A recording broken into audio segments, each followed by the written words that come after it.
Good afternoon, everyone, and welcome to our COVID-19 daily briefing for Tuesday, November 10th.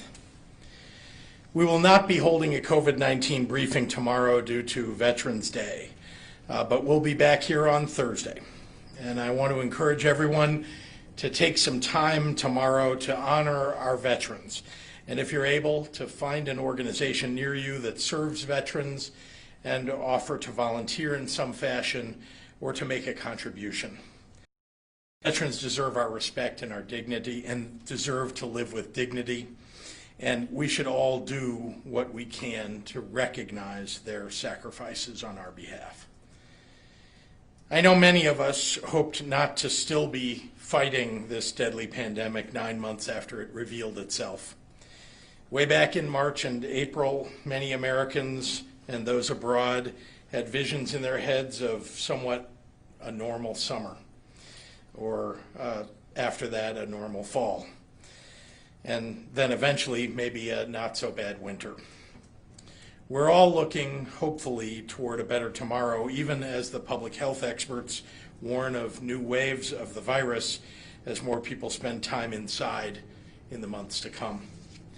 We all want this to be over, but we need to gird ourselves for winter, because it's not over yet. Neither has winter come, nor is the pandemic over. We have potentially months of the fight ahead of us. As hard as that sounds, yesterday we were given some real hope. A preliminary analysis of a new mRNA vaccine suggested 90% effectiveness in preventing COVID-19. That's potentially a very big deal. It proves not only that an effective vaccine might be on the horizon, but also that the multiple vaccines that use this new spike protein technology, attacking the part of the virus that helps it latch onto human cells, are on the right track. There are more trials ahead to determine if there are safety concerns, if the vaccine offers protection to those with prior COVID-19 exposure, if it protects against severe COVID-19, and if its effects on human immunity lasts an appropriate amount of time. But the news yesterday was potentially a very good sign of things to come. And as I've said in weeks past, we stand ready in Illinois to build the appropriate logistics chain to distribute vaccines to our state's residents. In the meantime, we're locked in a struggle with this virus as winter approaches. Today, I want to focus on COVID-19 hospitalizations. Across the state, the majority of our regions are seeing far higher rates of hospitalizations for COVID-19 than they ever did last spring. Outside of Cook and the Collar counties, much of Illinois' communities are experiencing the worst surge that they've seen yet. Region 1, northwestern Illinois, has nearly doubled where it was at its COVID-19 peak of hospitalizations in late May. In southern Illinois, Region 5 has more than doubled its hospitalization peak from the spring in late April. In central Illinois, Regions 2 and 3 have seen a 2.5 and a 3.2 times increase in hospitalizations, respectively, from their spring peaks in early April. And Region 6, East Central Illinois, has now surpassed 3.5 times its spring hospitalization rate. Even where things are not as awful, things are still bad.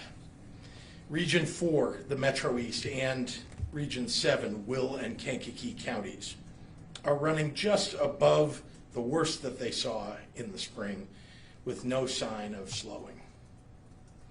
Regions 8 and 9, the Collar counties, are close behind. Though still below their spring highs, things are close and they're increasing. Only Regions 10 and 11, suburban Cook and Chicago, remain a fair distance behind their worst hospitalization peaks in the spring by about half, but we're seeing concerning trends in suburban Cook County.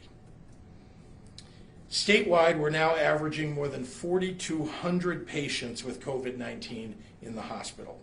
Our highest average in the spring was 4,822.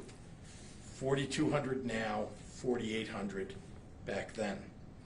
In short, we're now just hundreds short of our worst COVID hospitalization numbers last spring, after adding more than 2,000 to that number and that average since just October the 1st. I have been in touch with hospital leaders and with healthcare workers across the state. It's a difficult time for them. They're doing amazing work, but we must not let them become overrun. We're listening closely to them, and we'll do everything to protect them. They have a message for everyone listening.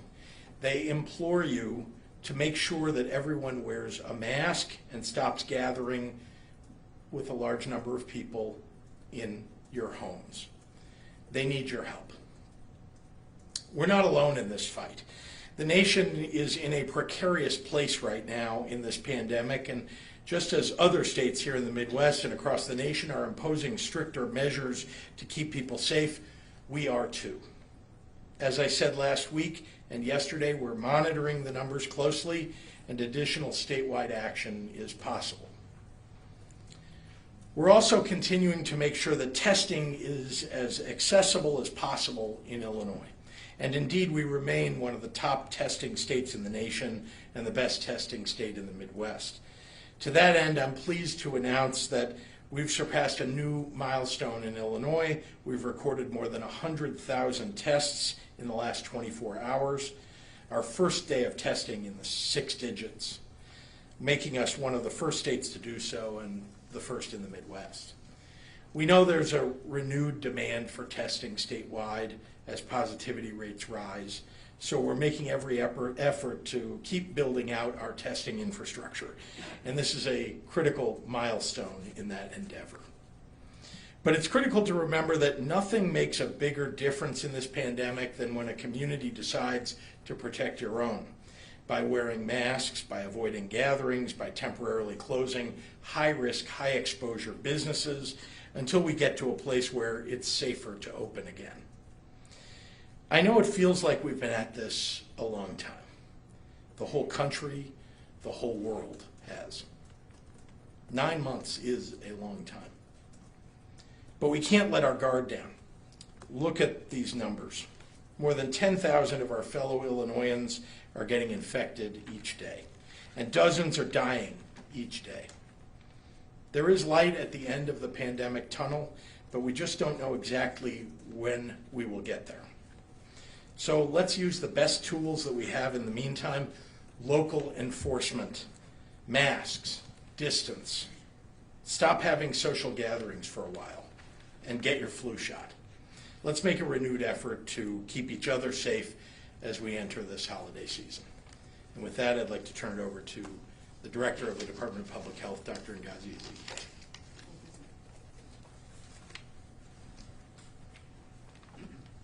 Good afternoon. Again, today reported an all-time high of newly identified COVID cases to the tune of 12,623. This brings our total number of cases in Illinois to 511,183. There were 79 new deaths reported for a total of 10,289 total lives lost to this deadly virus. Overnight, there were 4,742 people in the hospital with COVID-19. Of those, 911 were in the ICU and 399 were on ventilators. In the past 24 hours, again, as the governor mentioned, we had our first day over 100,000 tests being reported for a 24-hour period, which brings us to 8.5 million tests since the beginning of this pandemic. This week, our COVID-19 mobile testing sites are set up in cities and towns across Illinois, from the Highwood Public Library to the Hiawatha High School in Kirkland to the Decatur Civic Center to the Aquatic Zoo in Mount Vernon. These and many other places are offering free COVID-19 tests, no appointment necessary. Please visit our testing webpage for hours and locations, www.dph.illinois.gov /testing. Early on in this pandemic, there were actually requirements to get tested at our testing sites for this novel virus. That was because supplies and testing capacity was limited. But now, fast forward to today, anyone who wants a test can show up at one of our drive-through sites. I heard that at our Aurora site, even before we opened, there were 400 people in line to get tested. I really want to commend you, Governor, because you really had your foot on the gas pedal all along, and were really pushing us to get to this day. You did often talk about, what about getting to 100,000 a day? Well, we are here now. And I want to thank all the people on the testing team who have made this milestone possible. Today, the only requirement to get tested at one of our testing sites is to be a responsible Illinoisan that wants to know their status and wants to know whether they have COVID or not so that they can protect those around them as quickly as possible. Please set the example for your family, for your friends, for your coworkers, for your community.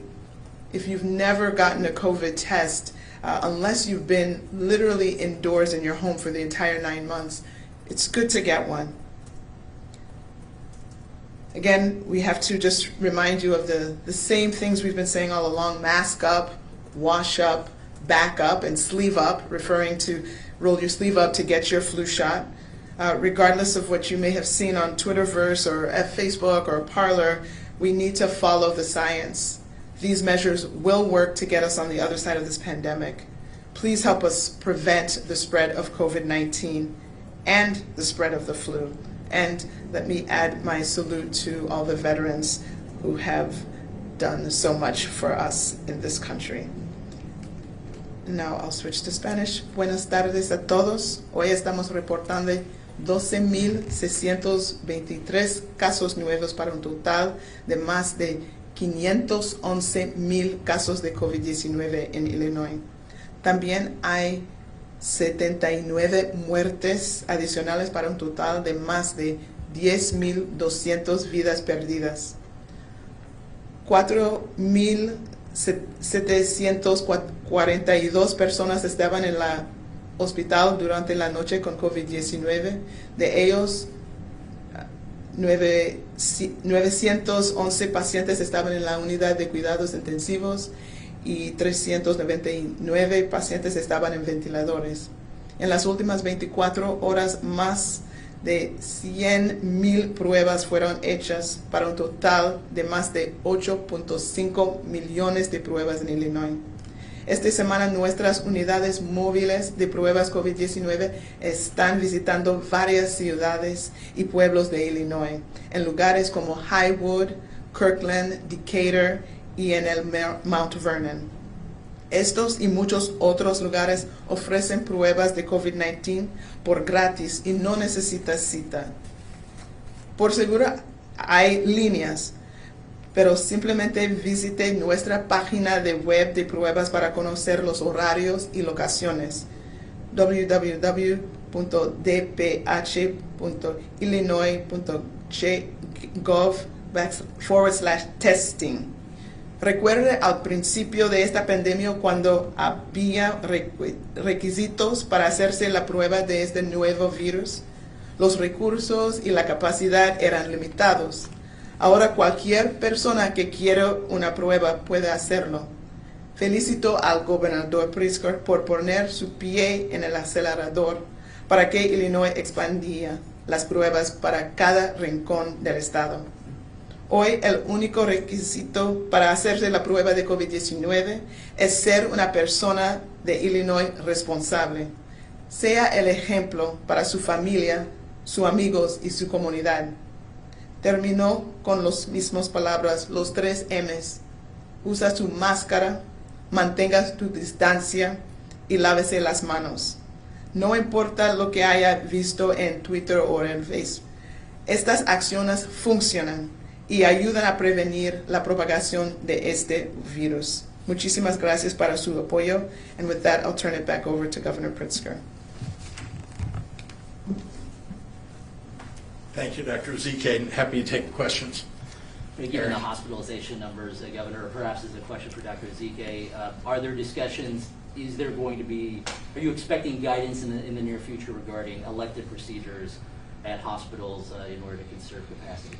We're watching those numbers very closely. It's one of the reasons that we talk to hospital leaders all the time. We want to make sure that we're, if we have to, that we're doing it at the proper moment, but that's not something that's right now needed. As you know, back in the spring, we did not know how fast things would move and to what peak. And so we, on the information that we had, we made decisions about elective surgeries. We also realized that there are things that get called elective surgeries that nevertheless are on the border of, are they necessary?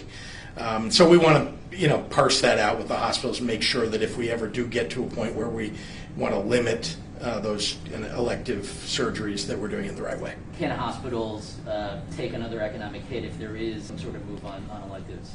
Look, you saw what happened when hospitals filled up in the spring. It's the same problem for hospitals now, honestly. The answer is no. Hospitals, businesses, hospitals, we can't take these kinds of hits all the time, and particularly for preserving our hospital capacity, we need to make sure that our hospitals are strong.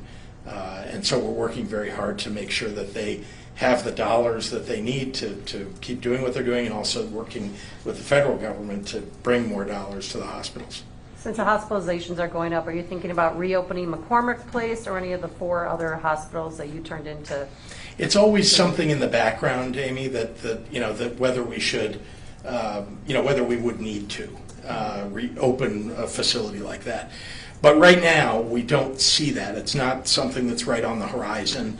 But we have the plans for it. We've done it once. If we need to do it, we'll do it again. You've heard that we have one hospital anyway that is sort of in warm condition, I would call it, so that we could open that one. And then we have plans for going back to where we were if we needed to, but we're not there. All right, so I was going to say, is there any concern about a shortage of healthcare workers at this time? We're hearing from Yeah. some hospitals there are sick calls, not because they're getting sick in the hospital, but getting infected through community spread. Is there a concern regarding staff? Always. I think the number one thing you hear from hospitals isn't so much do we have the space, it's do we have the staffing.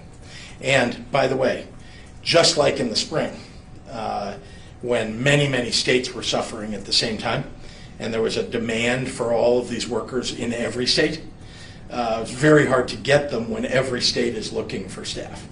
There are staff that will move around from state to state that will, when you need them, but not if every state is demanding their services. So we're working with the hospitals, we're working with them because it's really their staffing efforts that we're trying to bolster. And you saw we made some adjustments in the spring to allow more people to get into the healthcare field, people coming back into the healthcare field who had retired, and we continue to offer that. So we've had 5 days in a row, 10,000 plus new cases, or BBM was reporting possible cases of COVID. And what are possible cases of COVID? And why are they being included in the total? I Is don't that think bad that's, information? they're not included. Yeah, the probable Okay, is. probable. Yeah. Well, we've talked about that here before, Right. right? What those cases are, yeah. Can you just reiterate, because people I'll let wanna- Dr. Zeke explain. Thank you.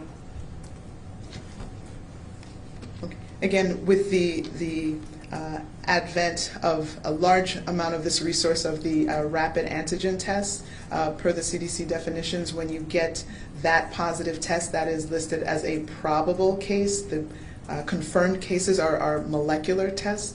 Now that number is growing. I think of the 101,000, about 5,000, 5,800 were of the antigen type. So you will see that when we say the total number of new cases, that's the confirmed test from the molecular tests with the antigen tests, which form the probable cases. And do you know what age group again? Is it nursing homes? Is it 20 to 29-year-olds? Yeah. So in terms of the probable, or No, just overall Oh, cases. all of it. Like All 12,000 ages. was a record today. no, all ages are getting diagnosed with this.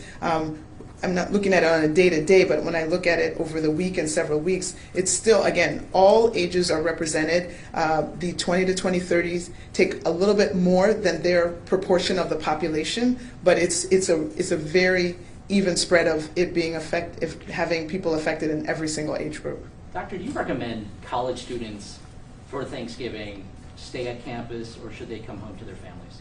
So that's a very loaded question, of course. You know, we know that it also, I mean, there's so many nuances. Nothing is ever that simple. You have to remember that there are some college campuses where they have really gotten the infection rate so low because of aggressive testing, surveillance testing happening once or twice a week.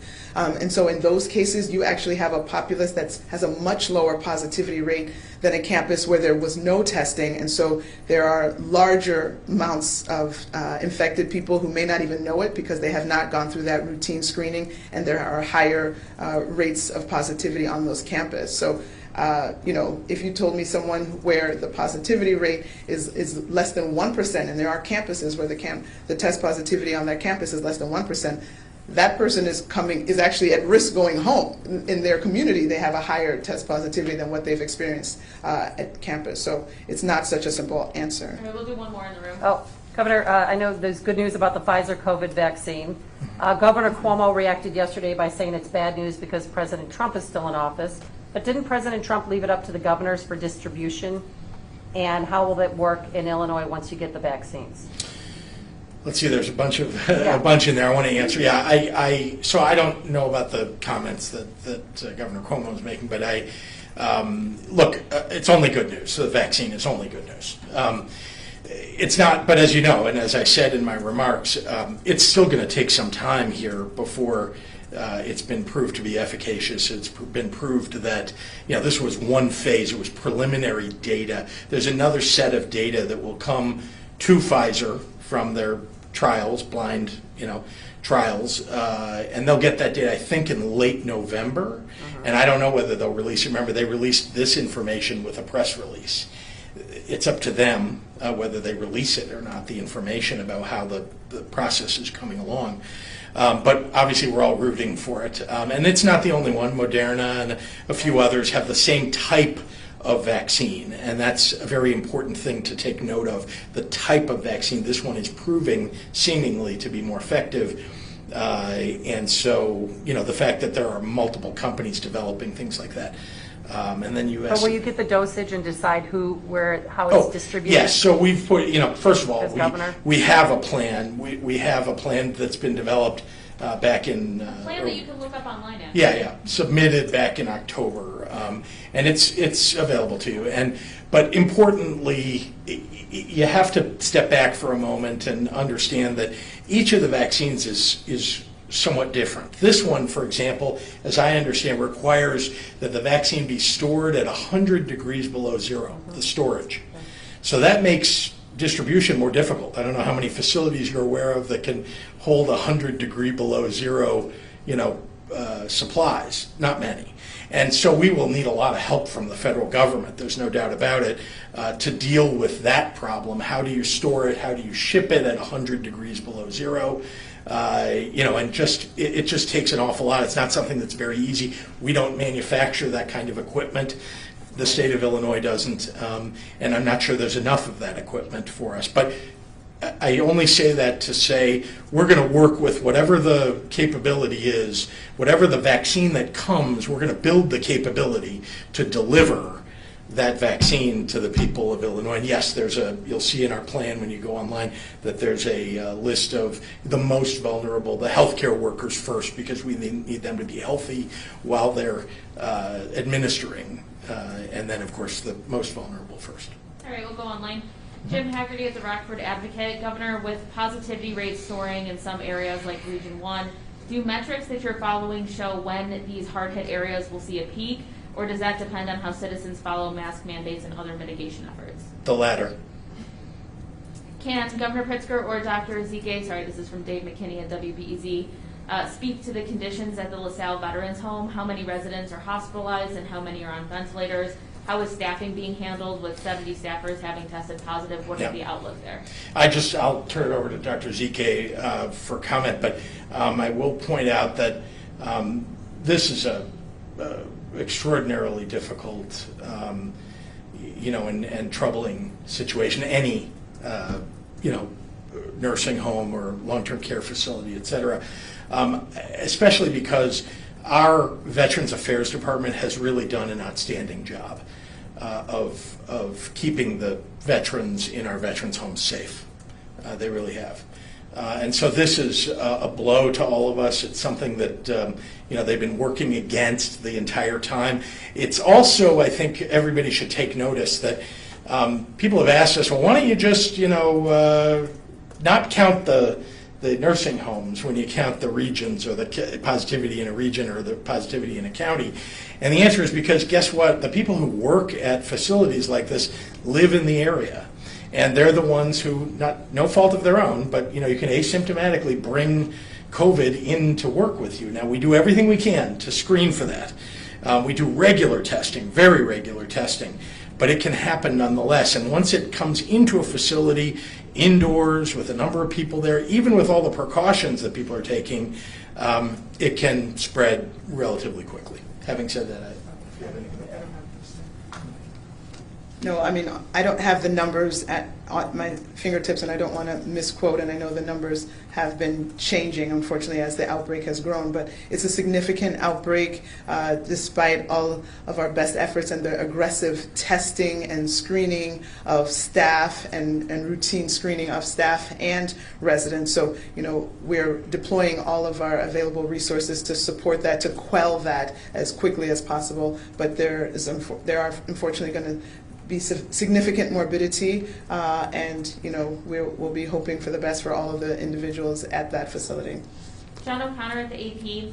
Have you or will you encourage House Democrats to vote against Speaker Madigan for Speaker? If reelected, isn't he a major distraction to your agenda in the spring? That's a decision that members of the House will make. I know in January they'll be taking a vote on Speaker, and that's their business. I know we answered this question already. It's from Jake Griffin at the Daily Herald, but Dr. Ezike, there are concerns adding probable cases each day has corrupted the data, so distrust and artificially inflated case positivity. Why do you believe this method is best? Will you allow posting of actual and probable amounts on IDPH's website? Seems like we're living in conspiracy theory land. So if you'd like to. So again, this is definitions established by the CDC. Other states are doing this. Check the Missouri website, check the California website, I think even the Florida website. So we are just aligning ourselves. The introduction of this very significant resource in the form of the antigen test, we have been given hundreds of thousands of this test, and we want to use them. But by definition, that falls in the probable category. If these people had not been tested with the Binax, with the rapid test, and instead had been tested with the traditional PCR, they still would have been cases. So it's just a matter of what testing method was used. It doesn't change the fact that these individuals have COVID, so they are COVID cases. That's right. Let me just add that. Let me add one thing to that, which is don't think that an antigen test is a whole lot different than a PCR test. It's different, there's no doubt, and there's a sensitivity level that's slightly lower. And that's why the CDC, I think out of an abundance of caution, decided to label them as probable, because it is highly likely that if you got a test from an antigen test and you tested positive, you are positive. They just, I think, were out of an abundance of caution because the standard in the healthcare world is PCR testing. That's what we've been using for, and out of the 102,000 that we reported today, as Dr. Ezike said, it's almost 96,500 of them were PCR tests. So. Tessa at WICS, we just received a tip from 2 lawmakers saying there might not be a veto session. What are your thoughts on this? Do you think there should be one despite a second wave of COVID? Well, that would be disappointing. We have so much work to do in Springfield. There's no doubt, and I guess I know why people are concerned about gathering. I am discouraging gathering across the state, and so. But I must say it would be disappointing. We just have so many things we need to accomplish. With regard to the budget in particular, we have major efforts underway that will require the legislature's engagement. Indeed, I'm already working with a number of members of the legislature. I